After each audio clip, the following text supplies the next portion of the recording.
I'd like to talk to you about saving time, about tracking time.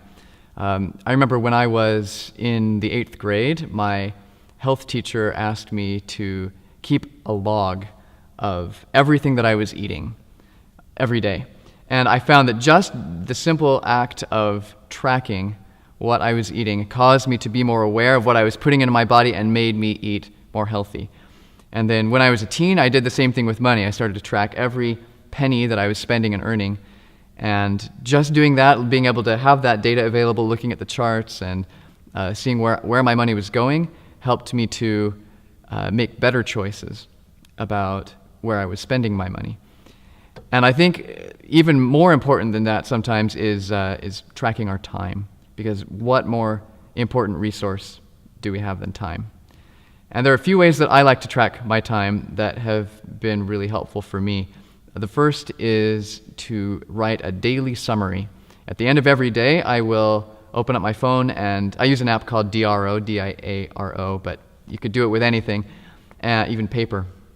And I just write a couple paragraphs about what I did during the day, the things that went well, the things that maybe didn't go so well, and maybe a little bit about what I want to do the next day, what I want to focus on.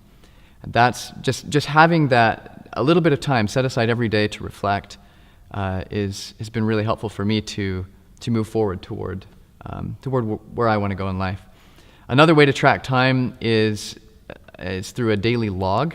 Right now I'm using Google Docs. I just open up a doc, I put in the date and the time, and then I just write just a short sentence or a few words about what I did since the last time I wrote in the log.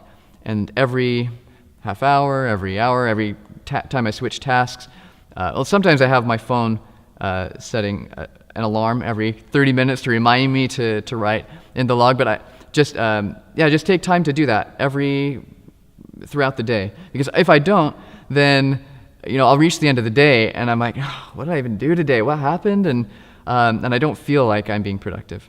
But having this log helps me be able to look back and say, okay, here's what I did. Okay, I really did do some good stuff today. There was some things that happened.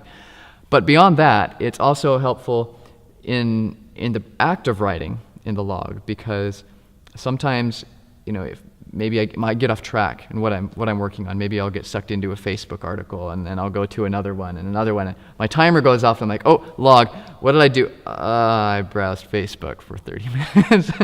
And so just having that reminder puts me back on track toward what it is that I want to focus on, helps me refocus. And then the third way that I like to track time, and I don't do this all the time, but I've had a few periods of my life where I have tracked every second of every day for an entire week. And this has been really revealing because, and I use tools like slimtimer.com or Toggle, there's a lot of them that you can use, but just start the timer when I begin a task and end the timer when I finish the task. So don't always remember to do it in the exact times and have to go in and edit a few things, so it's not 100% accurate. But just being able at the end of the week to look back at the categories of I spent this much time in, on this project, and this much time with my family, and this much time reading, and this much time on these different aspects of my life, it helped show me where I was prioritizing my time and my life and what was really important to me, and helped me to reassess my values and where I wanted to really spend my time moving forward.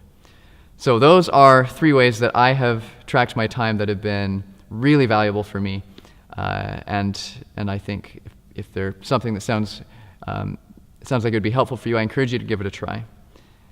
Tim Ferriss, I don't know if you're familiar with Tim Ferriss. He wrote the book The 4-Hour Workweek.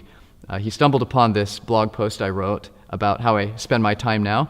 You could visit my blog at pearceonearth.com, P-E-A-R-C-E, on earth.com, and Tim picked up this post and asked if he could guest blog it on his website.